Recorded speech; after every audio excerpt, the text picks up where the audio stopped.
Nupadu upliba marks adu takna lauthurei. Upliba anop amuba adusu takna lauthurei. Haujikta sanbi mami lauthurei. Beli mapi tana yenglei. Janbi na kaino nagdawise. Belik na oilale haidana. Sida nang na ibu sorry sa kagino. Ay nang kanano khangde. Chen nang na ibu kawal pasu. Ay di nang munangsi. Aduna nang bukaw pangamdi. Ay himda tilo. Chen nang adumay na tawpo to. Ay kaungamdi. Nang sawo paro. Ay karimata khangde. Ay kidoge. Ay kido haibano. Nang nathazana ba. Janbi thonglom da chakige tawi. Belik na makhutu phai. Janbi sauna kupak na thari. Belik kari swarakte. Makhutu adum phari. Janbi sauna amuksu thagi tawi. Adubu ngamda takna thadaki. Fu. Madud ay kari swarui. Nang napenju faw fu. Otubu nang ay ipam na gilaf kilo. Ay kaong mangamdiye. Nangin na nagdalay ka. Ay nungay ba? Kaidaw nung nasungamoy. Ay bupupuda na tangga hebro. Tanangdi, nangitan. Nangdi ay punuksiba natin. Ay haksang sida kalagpani. Nang naigi haksang law kribaso. Taway di, nangigaidaw nung daso oy ba ngamoy eh. Diyan. Tanjado na thongdo mapandagi hanglai. Nung si jangagdo na. Napi. Nang nakhalido yam lali. Janbi ngak na. Napi. Kay slater ba wahi amana. Nang nasari do. Madu fati. Beheli tanig dani. Nung si. Yari. Ayrano. Ay di mabu nung si kiba natin. Magi haksang tapu kalak kiba ni. Asi haraga tak na pamthakiduna. Mamay nontaduna hihikap lagalaiki. Janbi magi jagat na badadapu nung sikibani aduna nungay taba pawrai. Karigidi nungay ni. Nongthang tak na jangagduna belik kilang jimda pupak tharai. Belik na. Bay. Lan jen bana. Janbi. Belik na nangbu nung sisabani. Namituda ida kara ngaw kibana. Hairudaba kya haikibani. Nang sawo paro. Plan asida magidamakta khalaga aikhoisu sinbi yaukibani. Janbi khumlakte mathaududa beli thamoi hena gaiba haibada ori. Tapna hugalaktuna janbi de yengdana hairi. Watamsu yam gana thengboidri. Ai nang puthilaga law. Noi mama hoidasu ai fajana haijagi. Asi haraga chap amuglepi wadu makata na haipangamda kapning behenman bana haipangamdri. Yam nung sinahari. Jen, ay lan kay. Wahi sinatana ay kari hai na haipasu khangdi. Lan jen bana. Kuino bay. Nongthang na. Os, sirantuan tong no. Beheli nokmi. Thinjing kradi nunghairi. Janbi na. Ay saloy. Nang napuninga gi hekta puba. Thininga gi hekta thinba. Sibu hekta yabro. Nung singak na. Beli ngak ni nga lanjan ba nukmi. Si yori ikatok pa na farni da. Asi harim laga nungmi thoki. Atay dusu mari inaki. Belik na. Ay di nang tilani. Losasat. Ay di sungsat laroy. Asi haidu na pamung lariba aduda pambu pamkri. Belik nukmi tarai. Janbi na. Nang iyo muk thakidra. Thakjaroy. Hek thaba. Ay di chatkini khango. Oy ay thakjaroy. Ay amu nagakainabaga ngamaroiba.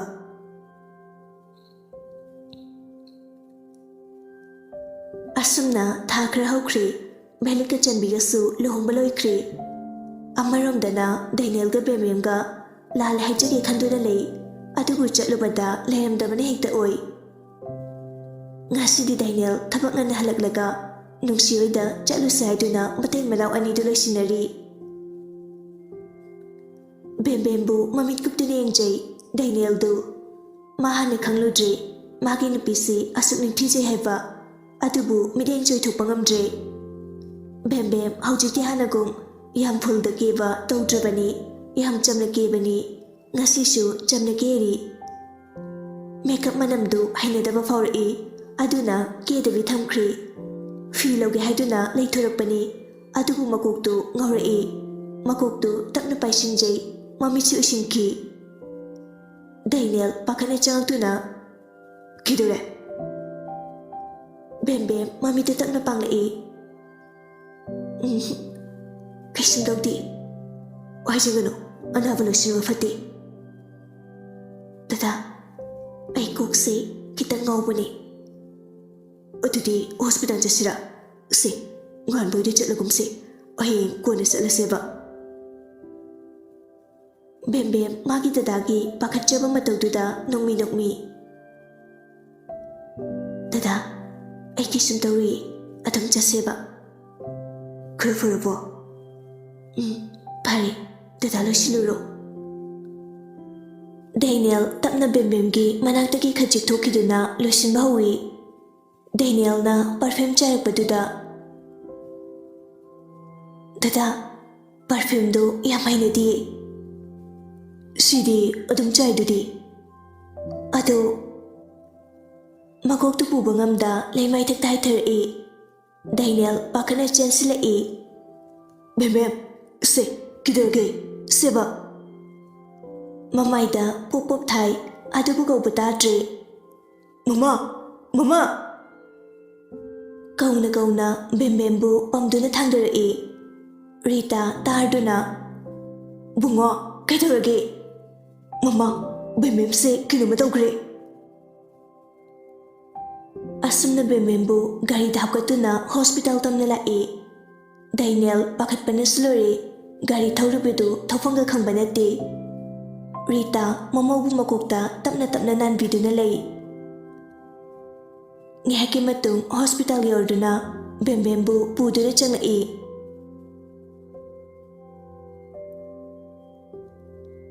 Nakan amaromdana nongthang nokmi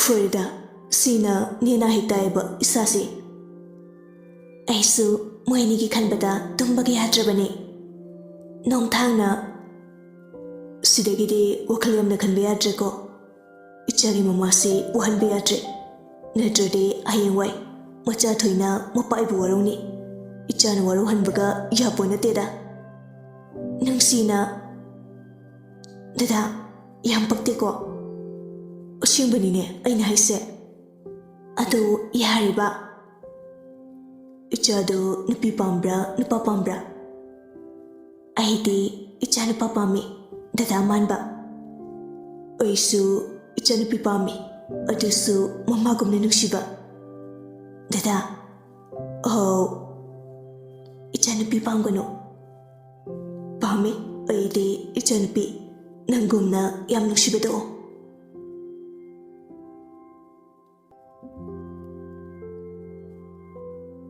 Asomdana ngihaki matung Doctor imaubu Mama yam nungaiba pauni Daniel chingnana Doctor do nokmi Adonggi nupisi thalepe Aha Rita na Kaino ni haisibo Sengmani Hojikti yam cheksina thamba mathau tari Chakhaw yariba makai hangangano masana chaningdaba forkani adubu chak natragasu mahi manaina mahut chinduna thambiyo chaba thakpa yadabase pregnancy gi symptom ne kok ngawba thuk lawba toina torakani Asumna doctor duna wakhara sinari tawgadaba amadi tawridaba khara Daniel harauba nungaiba anina pullare mikupsida ꯕꯦꯝꯕꯦꯝꯕꯨ ꯍꯦꯟꯅ ꯅꯨꯡꯁꯤꯕꯦꯜꯂꯛꯏ ꯇꯧꯐꯝ ꯈꯪꯗ ꯐꯨꯛ ꯍꯧꯒꯠꯂꯤ ꯃꯥ ꯕꯦꯝꯕꯦꯝꯒꯤ ꯃꯅꯥꯛꯇ ꯆꯪꯅꯤꯡꯂꯛꯏ ꯃꯥꯒꯤ ꯃꯇꯧ ꯑꯗꯨꯗ ꯗꯣꯛꯇꯔꯗꯨ ꯅꯣꯛꯐꯦꯠ ꯇꯧꯅ ꯄꯦꯁꯦꯟꯒꯤ ꯃꯅꯥꯛꯇ ꯆꯪꯕꯤꯕ ꯌꯥꯔꯒꯅꯤ ꯒ꯭ꯌꯥꯟ ꯂꯧꯍꯧꯔꯕꯅꯤ ꯗꯥꯏꯅꯦꯜ ꯑꯃꯨꯛꯁꯨ ꯏꯀꯥꯏꯔꯛꯏ ꯉꯥꯏꯍꯥꯛꯀꯤ ꯃꯇꯨꯡ ꯕꯦꯝꯕꯦꯝꯒꯤ ꯃꯅꯥꯛꯇ ꯆꯪꯉꯛꯏ ꯕꯦꯝꯕꯦꯝ ꯅꯁꯥ ꯀꯩꯁꯨ ꯇꯧꯗ꯭ꯔꯕꯣ ꯕꯦꯝꯕꯦꯝ ꯏꯀꯥꯏꯅ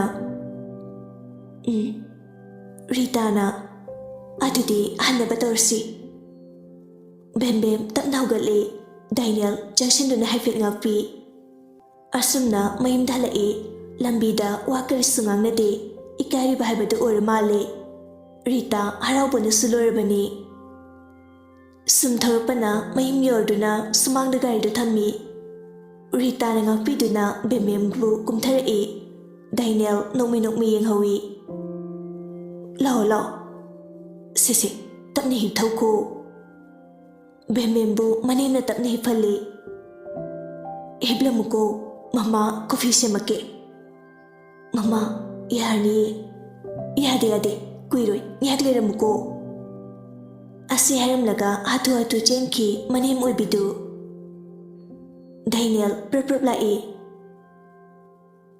ꯀꯣꯛ ꯉꯧꯗ꯭ꯔꯕꯣ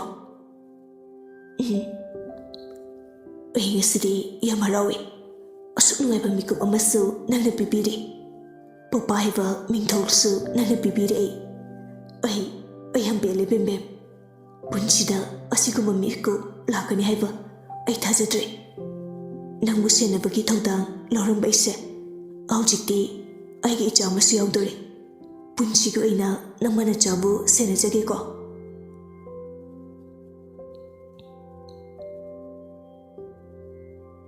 ꯃꯇꯝ ꯀꯧꯕꯤ ꯂꯥꯏꯔꯦꯝꯕꯤ ꯃꯥꯅ ꯄꯨꯗꯨꯅ ꯆꯠꯈꯤ ꯀꯅꯥꯅꯁꯨ ꯈꯥꯝꯕ ꯉꯝꯗꯦ ꯐꯥꯗꯨꯅ ꯊꯝꯕ ꯉꯝꯂꯣꯏ ꯗꯥꯏꯅꯦꯜ ꯊꯕꯛ ꯆꯠꯊꯣꯛꯄꯗ ꯌꯥꯔꯤꯕ ꯃꯈꯩ ꯉꯟꯅ ꯍꯜꯂꯛꯏ ꯃꯥꯒꯤ ꯕꯦꯝꯕꯦꯝꯕꯨ ꯌꯥꯝ ꯆꯦꯛꯁꯤꯟꯅ ꯁꯦꯟꯅꯖꯩ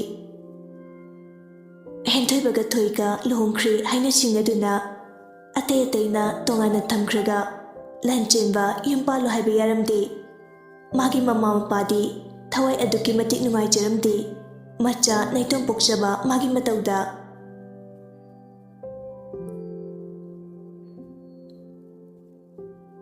ꯕꯦꯝ ꯑꯩ ꯉꯁꯤꯗꯤ ꯈꯔ ꯊꯦꯡꯂꯛꯄ ꯌꯥꯏ ꯆꯦꯛꯁꯤꯟꯅ ꯂꯩꯔꯝꯃꯨꯀꯣ ꯗꯗꯥ ꯀꯩ ꯂꯩꯒꯦ ꯁꯤꯑꯦꯝꯒꯤ ꯃꯤꯇꯤꯡ ꯑꯃ ꯂꯩꯌꯦ ꯌꯥꯔꯗꯤ ꯈꯔ ꯉꯟꯅ ꯍꯟꯕꯤꯔꯛꯑꯣ ꯅꯣꯡꯊꯥꯡ ꯅꯣꯡꯃꯤ ꯅꯣꯡꯃꯤ ꯌꯦꯡꯒꯦ ꯗꯗꯥ ꯀꯩ ꯋꯥꯠꯂꯤꯒꯦ ꯌꯥꯔꯦ ꯌꯥꯔꯦ ꯂꯣꯏꯁꯤꯟꯕ ꯂꯣꯏꯔꯗꯨꯅ ꯇꯞꯅ ꯍꯧꯒꯠꯂꯤ ꯕꯦꯝ ꯗꯗꯥ ꯆꯠꯂꯨꯈꯤꯒꯦ ꯑꯁꯤ ꯍꯥꯏꯔꯒ ꯅꯨꯡꯁꯤꯒꯤ ꯃꯀꯣꯛꯇ ꯇꯞꯅ ꯆꯨꯞꯄꯤ ꯐꯖꯅ ꯂꯩꯔꯝꯃꯨꯀꯣ ꯗꯗꯥꯁꯨ ꯐꯖꯅ ꯆꯠꯄꯤꯔꯣ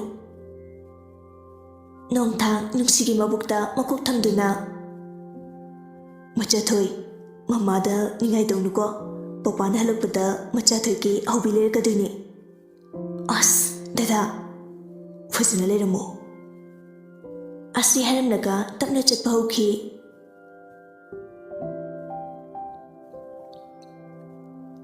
ꯕꯦꯝꯕꯦꯝ ꯍꯟꯗꯛ ꯃꯔꯛꯁꯤ ꯃꯁꯥ ꯑꯗꯨꯛꯀꯤ ꯃꯇꯤꯛ ꯁꯣꯜꯂꯝꯃꯤ ꯑꯗꯨꯅ ꯃꯅꯦꯝꯅ ꯀꯥꯗꯒꯤ ꯍꯦꯟꯗꯣꯛꯍꯟꯗꯦ ꯗꯥꯏꯅꯦꯜꯅꯁꯨ ꯑꯗꯨꯛꯀꯤ ꯃꯇꯤꯛ ꯀꯦꯌꯔ ꯂꯧꯕꯤ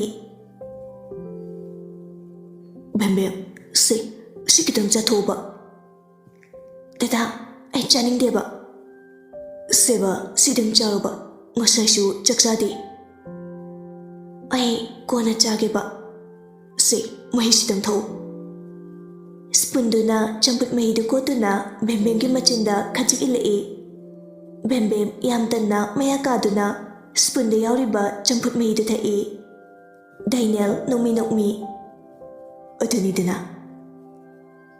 ꯗꯗꯥ ꯑꯩ ꯀꯥꯗꯒꯤ ꯍꯦꯟꯒꯅꯨ ꯍꯥꯏꯁꯤ ꯀꯩꯒꯤꯅꯣ ꯃꯤꯗꯤ ꯀꯣꯏꯆꯠ ꯆꯠꯅꯩ ꯅꯪꯗꯤ ꯆꯥꯛꯁꯨ ꯆꯥꯗꯦ ꯆꯝꯐꯨꯠ ꯆꯥꯎ ꯍꯥꯏꯕꯁꯨ ꯌꯥꯗꯦ ꯑꯗꯨꯅ ꯅꯁꯥꯗꯣ ꯌꯥꯝ ꯁꯣꯜꯂꯤ ꯑꯗꯨꯅ ꯆꯠꯍꯟꯗꯕꯅꯤ ꯅꯪꯕꯨ ꯀꯥꯏꯗ ꯆꯠꯅꯤꯡꯒꯦꯅꯦ ꯁꯨꯃꯥꯡ ꯐꯥꯎꯗ ꯄꯨꯕꯤꯌꯨ ꯌꯥꯗꯦ ꯆꯠꯄꯒ ꯌꯥꯔꯣꯏ ꯑꯁ ꯀꯥꯏ ꯆꯠꯅꯤꯡꯒꯦ ꯍꯪꯂꯒ ꯑꯩꯗꯤ ꯄꯨꯕꯤꯗꯧ ꯃꯥꯜꯂꯨꯔꯦ